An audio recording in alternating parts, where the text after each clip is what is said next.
ST कर्मचाऱ्यांना मार्च महिन्याचा अर्धाच पगार मिळणार आहे, तर सुरक्षा रक्षकांनाही 50%च पगार मिळेल. कारण आहे तुटपुंजा निधी. कर्मचाऱ्यांच्या पगारासाठी 277 कोटींची आवश्यकता असते, मात्र राज्य सरकारनं केवळ 272 कोटींचाच निधी महामंडळाला दिलाय. त्यापैकी 40 कोटींचा निधी पीएफ जमा करण्यासाठी एसटी बँकेकडे वळवण्यात आला. त्यामुळे कर्मचाऱ्यांना केवळ 56%च पगार मिळणार आहे. मात्र राहिलेला पगार 8 दिवसात न दिल्यास मंत्रालयावर मोर्चा काढण्याचा इशारा कर्मचारी संघटनांनी दिला.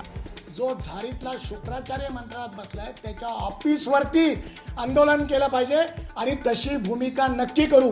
जर राहिलेला पगार 8-10 दिवसात दिला नाही तर आपण अर्थ खात्याच्या मंत्रालयातल्या कार्यालयावर मोर्चा काढणार म्हणजे काढणार.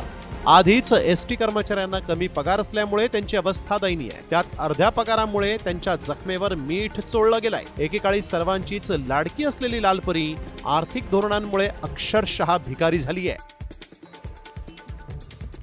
एसटी कर्मचाऱ्यांना अर्धाच पगार मिळणार असल्यानं तीव्र संताप व्यक्त केला जातोय. सोलापूरमधल्या एका महिला एसटी कर्मचाऱ्याला अश्रू अनावर झाले.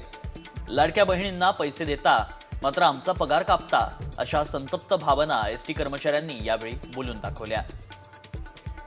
त्यामुळे एकीकडे लाडकीची अक्षय तृतीया गोड करतानाच एसटी कर्मचाऱ्यांवर संक्रांत सरकारनं आणल्याचं बोललं जात आहे. असलेल्या बायकांना म्हणजे लाडकी बहीण योजना राबवता येते, पण आम्ही कष्ट करतो, राबतो उन्हातानाचं. आता जर फ्रीवाले आहेत किंवा महिलांना अर्ध तिकीट आहे, मग भरपूर गर्दी वाढली आहे, पण आमच्याकडे लक्ष द्यायला सरकारला वेळ नाही. तर खरंच आमची चेष्टा करत आहे. कारण कसं आहे, आमची देणे पहिले 175 कोटी रुपये त्यांनी द्यायला पाहिजे, ते देखील दिलेले नाहीत.